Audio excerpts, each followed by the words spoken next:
And now I'm sure Dr. Watson's waiting for us, so let's drop in and see. Good evening, Doctor. Good evening, Mr. Bartell. Draw up your usual chair. Thank you. That's it. Well, did you enjoy the Christmas holidays? Well, I've had a whale of a time, thank you, but I don't think I can face a turkey or a mince pie for at least another year.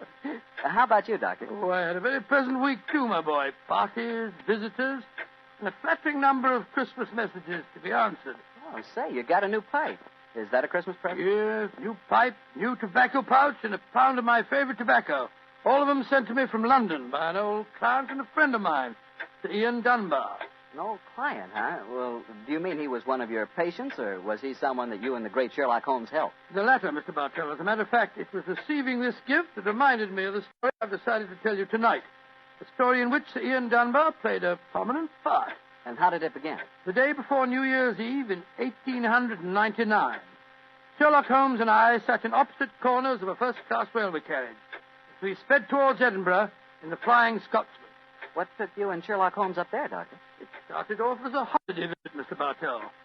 My old friend Sir Walter Dunbar had asked Holmes and me to spend a few days with him at Dunbar Castle, about 20 miles outside Edinburgh. After we left King's Cross Station, Holmes, his sharp, eager face framed in his deerstalking cap, dipped into the bundle of fresh papers which he brought with him. We left Bedford far behind us before he thrust the last one of them under the seat, leaned across, and offered me his cigar.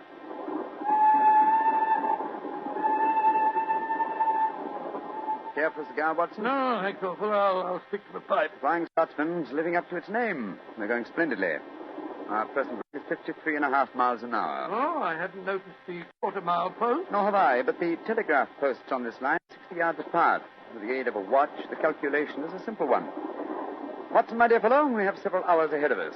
Tell me more about Walter Dunbar. I have a feeling that he's in some kind of trouble, that you haven't wanted to talk about it. Well, it's not exactly trouble, Holmes, but there's a strange problem that confronts the Dunbars. A problem that'll be settled at midnight tomorrow. Oh, indeed. Night of New Year's Eve, eh? Yes, exactly. But to really appreciate the story, I have to begin by telling you of the death of old Sir Thomas Dunbar. The father of the present baronet, I suppose. Yes, he was severely wounded at Waterloo, though he managed to last out long enough to get back to Dunbar Castle. The story goes that as he lay there on his deathbed, he told his wife of his plans.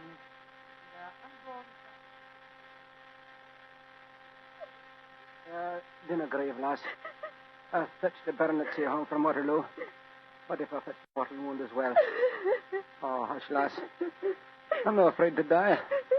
All that niggles me is that I shall never see the child you bear. The Sir Wattle Scott no coming yet. Jenny, he visit the deathbed of his old friend. Now, who's there? Is that you, Sandy Murdoch? Aye, Thomas. It's me. Aye. I'm leaving an unborn son behind me when I die. Now, I don't trust women or children or banks for that matter. Put the best part of my wealth and gold in the big iron box you'll find under the bed. The money's there. Aye, and something else for a rainy day. You have to keep that box in trust for me, Sandy. You can turn it over to my boy on the New Year's Eve before his 21st birthday. And he'll be a man and wise enough to know how to use it. You understand, Sandy? Aye, Thomas. But supposing your bairn's a girl. A girl? I tell you, it'll be a boy. And we'll name him Walter after my good friend, Sir Walter Scott.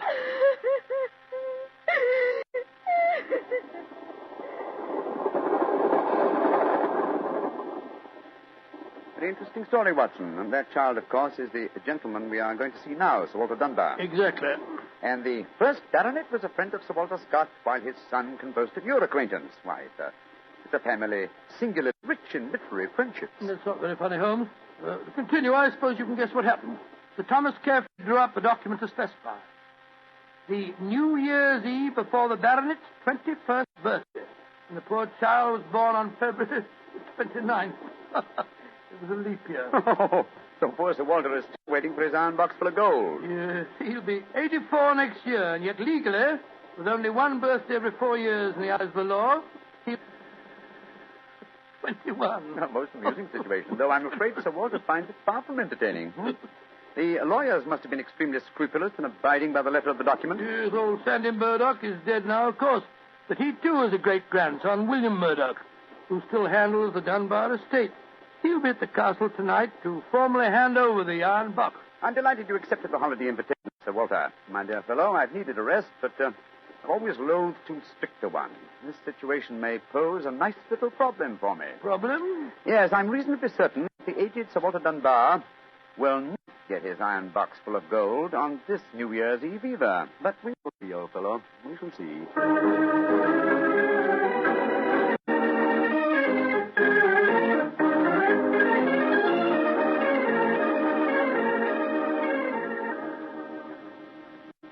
Dr. Watson, I'm glad to see you and Mr. Holmes here at the castle. Thank you, my boy. Holmes, this is Ian Dunbar, Sir Walter's grandson. How do you do, Mr. Dunbar? I'm very proud to meet you, Mr. Holmes. I've heard a lot about you.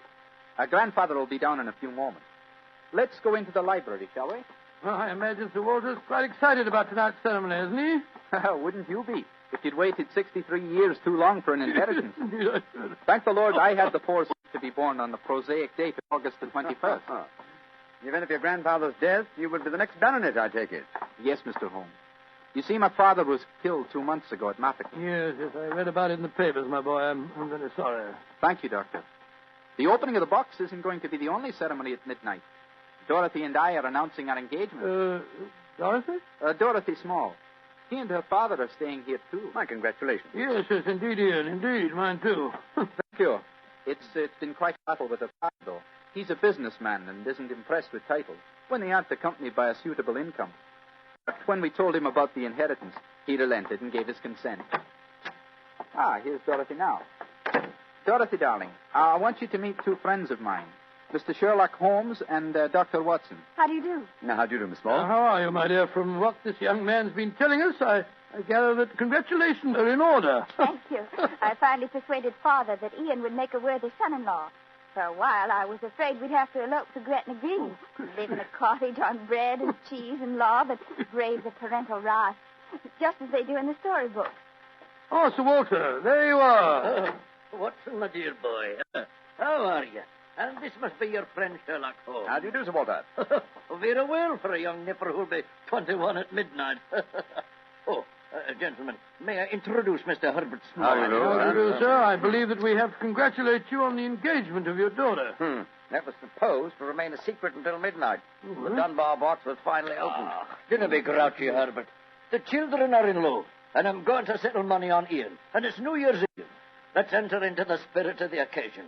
Bring out the glasses, Ian. I've had some bottles of my special pride put out. It's the finest port in Scotland. The cream of Dunbar. Aye. My father laid the first bottle down the year before I was born. And a drink of the brew will surely warm the cockles of your heart. My mouth's watering already, Sir Walter. When is this lawyer fellow, young Murdoch, getting here? Oh, any moment, Herbert. As soon as he arrives, we'll have dinner. Then we'll be ready for the evening ceremony. He's bringing the famous iron box with him, Sir Walter? If he doesn't, they won't get any dinner, Holmes. Ian, pass the glasses around, my boy. Here you are, Murdoch. Good evening, Sir Walter. Oh, you've got the box with you, I see. Now the party's complete. Oh, let me introduce you. Miss Small, her father, Mr. Small, my grandson, Ian, you know. Mr. Sherlock Holmes, Dr. Watson. How do you do, sir?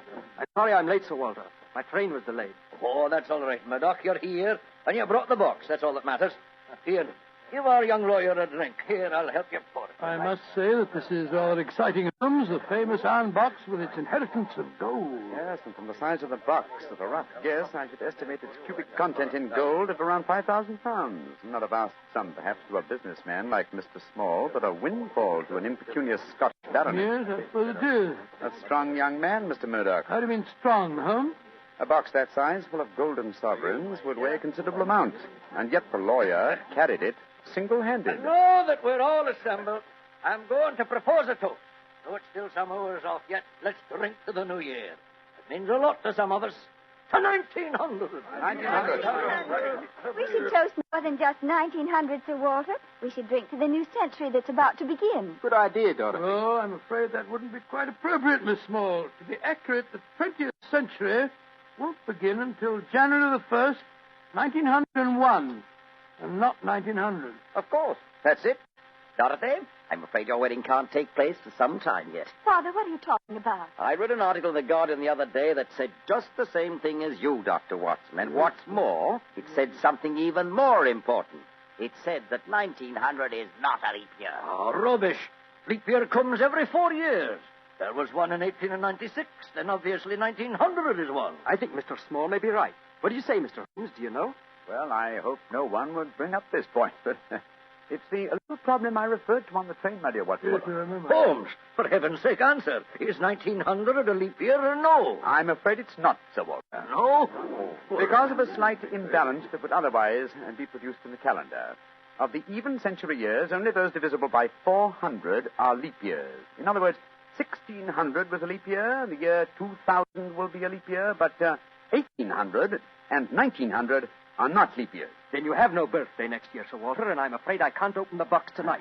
And the Dunbars won't get their inheritance. And you, my dear, don't marry for a few more years. I won't allow you to marry a pauper. Mr. Holmes, are you sure of your facts? I'm very much afraid that I am, young man. Oh, this is terrible. I cannot stand any more. No, don't take it too bad, Mr. Walter. Here, drink this. That's it. After all, you only have to wait another 4 years. Another 4 years? At my age, young man, at my age. Oh, no. I shall never live that long. Hey, what is it, Angus? Dinner is prepared, Sir Walter. You can serve it as soon as you're ready, sir.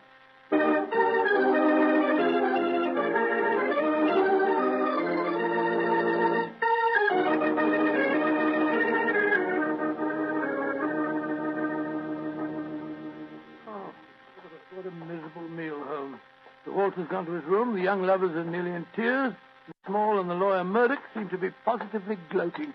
Yes, a most exciting atmosphere in which to welcome the new year. But let us, at least, make the best of it. I think I'll go and have a talk with Sir Walter. And you, my dear chap, why not try and cheer up the young folks?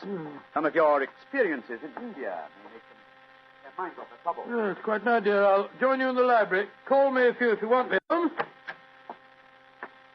Ah, there you are, my dears. Hello, Dr. Watson. All alone in front of the fire, eh? I'm afraid we're not in very good spirits, sir. Oh, nevertheless, I'll sit down here and join you, if you don't mind. Misery loves company, you know. So very kind, Doctor. I was just trying to persuade Ian to elope with me. But he's being most ungallant. He won't even consider it. How can I, darling? I've got under 200 pounds a year in my own right. How could we live on that? I was counting on money the grandfather was going to give us to get me started. Now, Miss Small, a little earlier you talked of Gretna Green and bread and cheese and love in a cottage. Yes, there's a lot to be said for it, you know. Well, to be said for it, yes, Doctor. But have you ever tried it? Not literally, my boy, but I may tell you that when Mary, my wife, and I were first married, I had very little money. In fact, my income was just about the sum that you mentioned. And we were very happy. Ah, but you have a profession, Doctor. Look at me. I've been trained for nothing except to be Laird of Dunbar Castle. I can't support a wife on tradition. But you're young, Ian. You can get some kind of position, I'm sure you yes, can. Of course. As a matter of fact, I think that... Holmes, what is it? What's wrong? There's devil's work afoot, Watson. Come with me, old fellow. And you, Mr. Dunbar. Mr. Holmes, what's happened? It's Sir Walter. I went to his room. It was in darkness, but in the moonlight I saw two figures struggling by the open casement. One of them was Sir Walter. As I entered, he disappeared from sight. His attacker had pushed him out of the window into the moat. How dreadful. The other man got away in the darkness. We must get lanterns and go out to the moat at once. Though I'm very much afraid, Mr. Dunbar, that your grandfather is beyond our help. Now, to get back to our story. Someone had pushed poor old Sir Walter out of his bedroom window and into the moat below. Isn't that right, Dr. Watson? Yes, Mr. Bartell. Of course, we grabbed lanterns as fast as we could and rushed outside, but it was a hopeless task. The water was 8 or 10 feet deep, and it seemed obvious that the elderly Sir Walter wouldn't have a chance of saving himself. But we searched on, the thicker, bobbing lanterns and the scurrying figures in the frosty moonlight, forming a weird,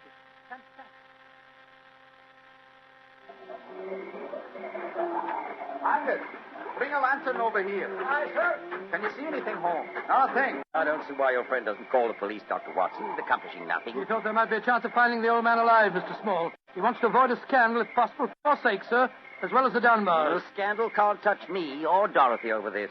Her engagement was never announced. Thank heaven. That's a great pity, sir. I should think some new blood in your family would be a great improvement. You're being confoundedly impertinent, Doctor. And you'll be confoundedly heartless, sir.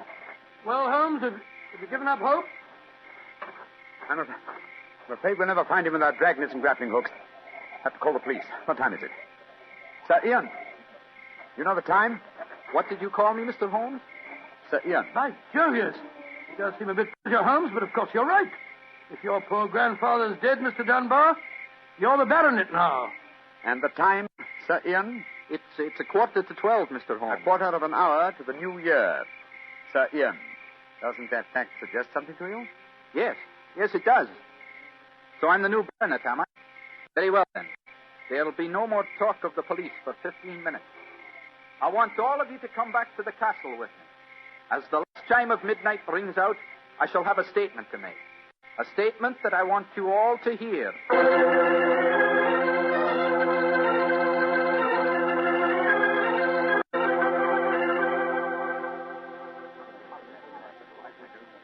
What you brought us all back here for, Holmes? Something very funny going on. I tell you, I don't like the look of it. And I, Watson, like the look of it very much. I wish you wouldn't be so dashed mysterious. What are you up to? You haven't taken a step yet towards finding the murderer. Haven't I? And I wonder what causes the beads of perspiration on Mr. Small's brow. Small? You mean that Small... And I wonder what causes the singular look of apprehension on the face of Murdoch, the young lawyer.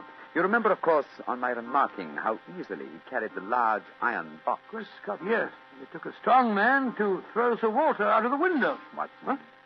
the new year is approaching. Ladies and gentlemen, in view of our recent tragedy, this is one New Year's Eve when none of us feels like song and jollity. But there still remains a ritual duty for me to perform. Mr. Murdoch, open the iron box, please. But I can't do that. It was only to be opened for your grandfather. No, Mr. Murdoch. The phrase was that it was to be opened on the New Year's Eve before the baronet's 21st birthday. I am now the baronet, and I shall be 21 next year on August 21st. Open the box, please, Mr. Murdoch. Ian, darling, how frightfully clever of you. Good lad, I hoped you'd think of it. Sir Ian. Murdoch, open that box. Very well, Sir Ian. But I'm afraid you're in for something of a shock. Great Scott, the box is empty. Except for a sheet of notepaper in the bottom. What's the meaning of this, Murdoch? Read that paper, Sir Ian, and you'll understand. I owe you 4,000 sovereigns.